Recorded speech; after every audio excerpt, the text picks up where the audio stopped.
سورۃ النساء کی آیت نمبر 60 ہے۔ الم تر، کہ آپ نے نہیں دیکھا، الی الذین، ان لوگوں کی طرف، یزعمون، جو دعویٰ کرتے ہیں، انہم، کہ بے شک وہ، آمنوا، ایمان لائے، بما، اس چیز کے ساتھ، انزل الیک، جو نازل کیا گیا آپ کی طرف، وما انزل من قبلک، اور جو نازل کیا گیا آپ سے پہلے، یریدون، وہ ارادہ رکھتے ہیں، ان یتحاکموا، یہ کہ وہ فیصلہ لے جائیں، الی الطاغوت، طاغوت کی طرف، شیطان کی طرف، وقد امروا، حالانکہ تحقیق ان کو حکم دیا گیا ہے، ان یکفروا بہ، یہ کہ وہ کفر کریں ان کے ساتھ، ویرید الشیطان، اور ارادہ رکھتا ہے شیطان، ان یضلہم، یہ کہ وہ گمراہ کر دے ان کو، ضلالا بعیدا، بہت دور کا گمراہ کرنا۔ شیطان تو یہی چاہتا ہے کہ اللہ تعالیٰ بیان فرما رہے، شیطان تو یہی چاہتا ہے کہ وہ ان کو گمراہ کر دے، دور کا گمراہ کرنا۔ آج کتنے لوگ جو گمراہ ہو چکے ہیں۔ اور اسی طرح آگے فرمایا، وَإِذَا قِيلَ لَهُمْ، اور جب کہا جاتا ہے ان کو، تَعَالَوْا إِلَى مَا أَنزَلَ اللَّهُ وَإِلَى الرَّسُولِ، تم آؤ اللہ کی طرف اور اس کے رسول کی طرف، رَأَيْتَ الْمُنَافِقِينَ يَصُدُّونَ عَنْكَ صُدُودًا، آپ منافقوں کو دیکھیں گے کہ وہ روکتے ہیں آپ سے اعراض کرتے ہوئے۔ تو مسئلہ یہ ہے کہ کیا آپ نے نہیں دیکھا ان لوگوں کی طرف کہ جو دعویٰ کرتے ہیں کہ بے شک وہ ایمان لائے اس کے ساتھ جو نازل کیا گیا آپ کی طرف، وما انزل من قبلک، اور جو نازل کیے گئے، وہ ارادہ رکھتے ہیں کہ یہ فیصلہ لے جائیں طاغوت کی طرف، حالانکہ تحقیق وہ حکم دیے گئے ہیں کہ وہ کفر کریں اس کے ساتھ، اور شیطان ارادہ کرتا ہے کہ وہ گمراہ کر دے ان کو، دور کا گمراہ کرنا۔ اور بات یہ ہے کہ منافقوں کی بات ہو رہی ہے، اوپر کی آیات میں مسلمانوں پر کیا واجب ہے اس بات کو بیان کیا گیا، اور اللہ تعالیٰ اور اس کے رسول کی اطاعت کریں یہ بھی بیان کیا گیا۔ اور منافق ہمیشہ رسول اللہ کی نافرمانی کرتے ہیں، کبھی آپ کے فیصلے اور حکم پر راضی نہیں ہوتے، بلکہ ان کی کوشش ہوتی ہے کسی مشرک سردار یا یہودی یا نصرانی عدالت یا کسی کاہن سے فیصلہ کروایا جائے، حالانکہ اسلام ان سب کے انکار کا حکم دیتا ہے۔ تو اللہ اور اس کے رسول کے حکم پر عمل نہ کرنے والی ہر عدالت کو طاغوت قرار دیا جاتا ہے۔ مومن کا کام ہے کہ وہ جب بھی فیصلہ کروائے تو قرآن سے کروائے، فیصلہ کروائے تو حدیث سے کروائے، فیصلہ کروائے تو امام کائنات۔ تو یہ منافقوں کی حالت اس آیت میں بیان ہوئی ہے کہ وہ کہتے ہیں ہم ایمان لائے، سب کچھ کیا، لیکن فیصلے کی بات آتی ہے تو محمد مصطفیٰ کے فیصلے کو مانتے ہی نہیں ہیں۔ آج بھی ہمارے بعض لوگ ہیں، جب ہم ان کو کہیں کہ یہ حدیث جو ہے رسول اللہ صلی اللہ علیہ وسلم سے مروی ہے، وہ کہتے ہیں ہم نہیں مانتے، ہم تو امام ابو حنیفہ کی مانیں گے، شافعی کی مانیں گے، احمد کی مانیں گے، امام احمد رضا خان کی مانیں گے۔ تو یہی تو کام منافقوں نے کیا ہے کہ وہ بھی کہتے تھے ہم قرآن و حدیث کو مانتے ہیں، لیکن جب ماننے کی باری آتی تو فیصلے کسی اور سے کرواتے تھے۔ یہ بھی مقلدین اور ان ایسے گمراہ کن جتنے بھی کوئی عقیدہ رکھے گا تو اس کا اس آیت میں رد ہو رہا ہے۔ اور آگے اللہ تعالیٰ نے فرمایا، فَكَيْفَ، پھر کیا حال ہوگا، اذا اصابتہم، جب پہنچے ان کو کوئی مصیبت بما قدمت ایدیہم، بوجہ اس کے کہ جو انہوں نے آگے بھیجا ان کے ہاتھوں نے، ثم جاؤک، پھر وہ آتے ہیں آپ کے پاس، یحلفون باللہ، اور وہ قسمیں کھاتے ہیں اللہ کی، ان اردنا، نہیں ہم نے ارادہ کیا، الا احسانا، مگر بھلائی کا، وتوفیقا، اور باہمی موافقت کا، بھلائی کا اور باہمی موافقت کا ہم نے ارادہ کیا ہے۔ تو آگے فرمایا، اولئک الذین، یہی ہیں وہ لوگ، یعلم اللہ ما فی قلوبہم، جانتا ہے اللہ ان کو، ما فی قلوبہم، جو ان کے دلوں میں ہے، فاعرض عنہم وعظہم، اور آپ اعراض کریں ان سے اور نصیحت کریں، وقل لہم فی انفسہم، اور کہیں ان سے ان کے دلوں میں، قولا بلیغا، اثر کرنے والی بات کہیں۔ تو بات یہ ہے کہ جب اپنے کرتوتوں کے سبب یہ لوگ فکیفہ کیا حال ہوا جب پہنچی انہیں کوئی مصیبت بوجہ اس کے کہ آگے بھیجا ان کے ہاتھوں نے، پھر وہ آتے ہیں قسمیں کھاتے ہیں اللہ کی کہ ہم نے نہیں ارادہ کیا بلائی کا۔ اور یہی ہیں وہ لوگ کہ اللہ جانتا ہے جو ان کو دلوں میں ہے۔ آپ ان سے راز کریں اور کہیں ان کو فی انفسہم قولا بلیغا، اثر رکھنے والی بات۔ تو یہ منافقوں اور کافروں کی نشانی بیان ہوئی ہے اس آیت میں کہ جب ان کو کوئی آزمائش آتی ہے، تکلیف آتی ہے، دکھ پہنچتا ہے تو پھر آتے ہیں اللہ اور اس کے رسول کی طرف، پھر کہتے ہیں ہائے۔ اور نبی علیہ السلام کو حکم دیا گیا کہ ایسے منافق، ایسے جو کافر ہیں، جب یہ آپ کے پاس آئیں ان سے راز کریں، ہاں ان کو اثر رکھنے والی بات تبلیغ ضرور کرتے رہیں، ہو سکتا ہے کہ ان میں سے اللہ کسی کو بات سمجھا ہی دے۔ آگے اللہ رب العزت نے فرمایا وَمَا أَرْسَلْنَا مِن رَّسُولٍ، اور نہیں ہم نے بھیجا من رسول کوئی رسول، إِلَّا مگر لِيُطَاعَ بِإِذْنِ اللَّهِ، اس لیے کہ وہ اطاعت کیا جائے اللہ کے حکم سے۔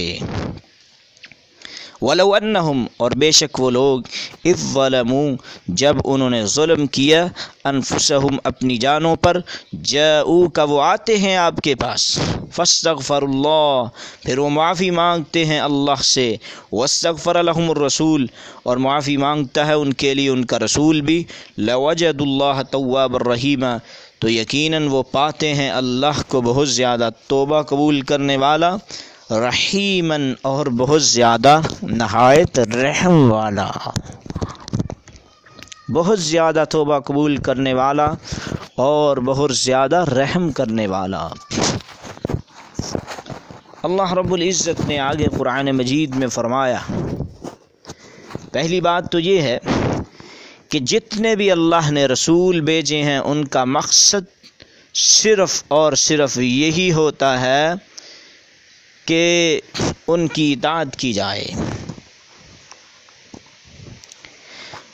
اور جو لوگ اطاعت نہیں کرتے انہوں نے اپنے جانوں پر ظلم کیا ہے۔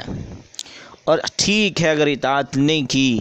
پھر جب وہ رسول کے پاس آتے ہیں، وہ اللہ سے معافی مانگتے ہیں،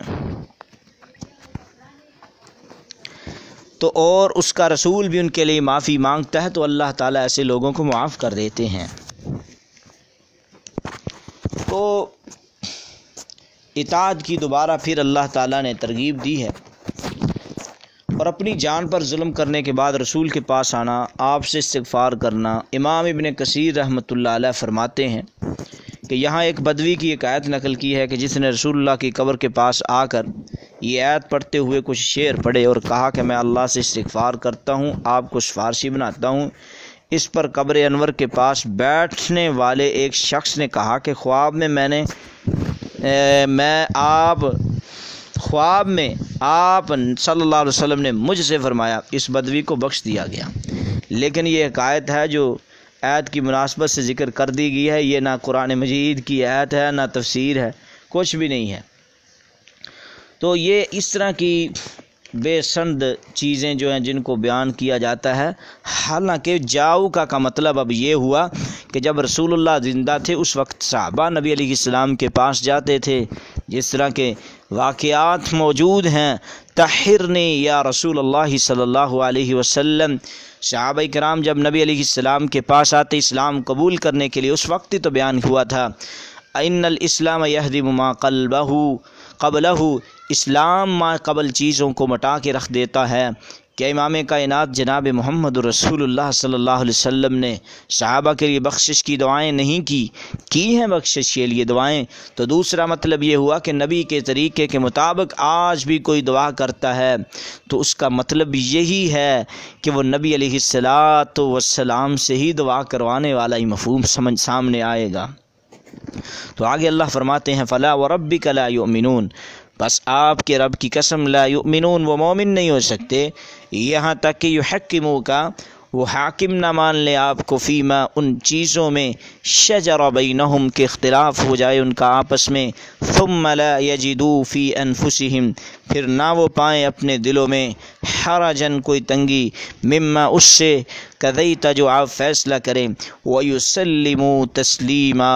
اور وہ تسلیم کر لیں تسلیم کرنا۔ اس آیت میں یہ بیان ہوا ہے، اللہ نبی علیہ الصلاۃ والسلام کو کہا جا رہا ہے، اللہ کی قسم کھا کے یہ بات کہہ دیجئے، وہ مومن نہیں ہو سکتا، وہ ایمان والا نہیں ہو سکتا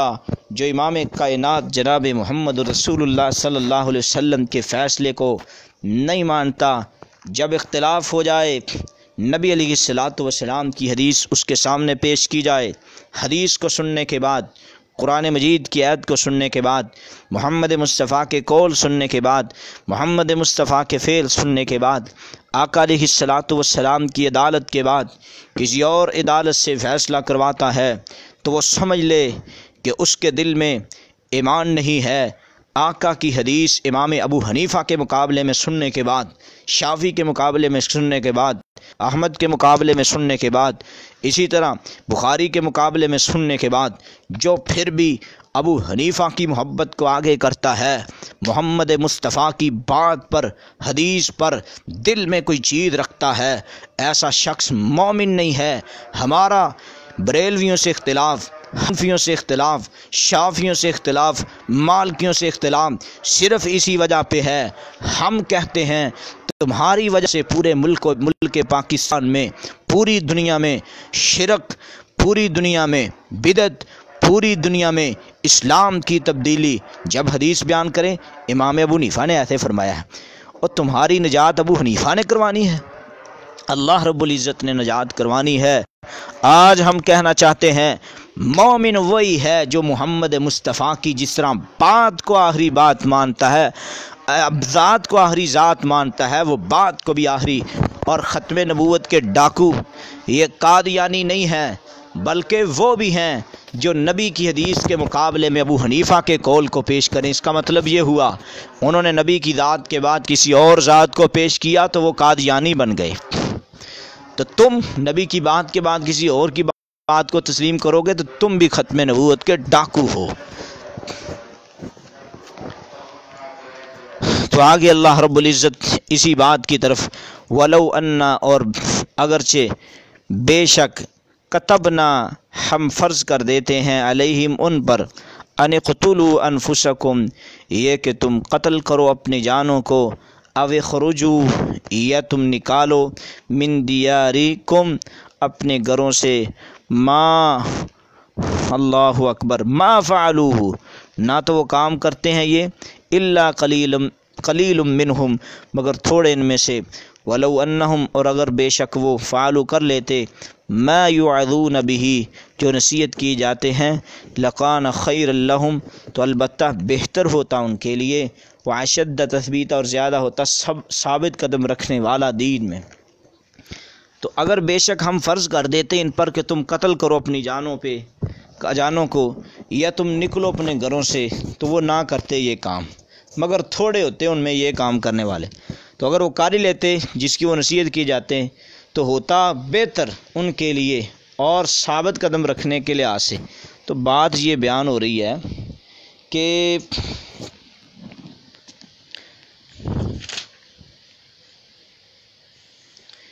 اصل میں بات یہ بیان ہو رہی ہے کہ اللہ رب العزت نے کہا کہ اپنے نفسوں قتل کرو اور گھروں سے نکلو۔ اگر اللہ یہ بھی فرض کر دیتا مثال کے طور پر،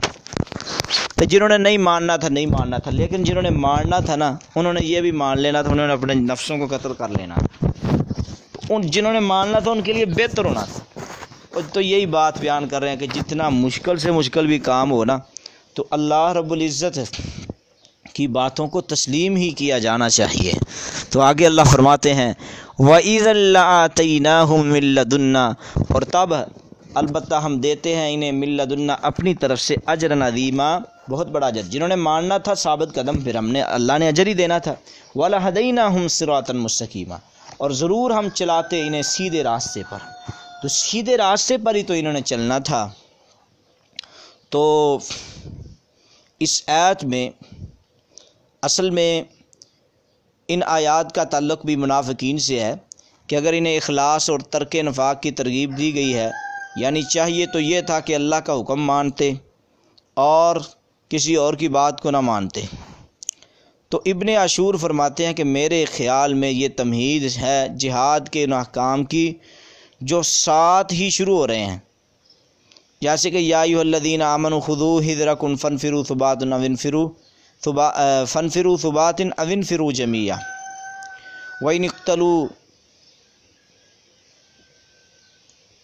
وان اقتلوا انفسکم او اخرجوا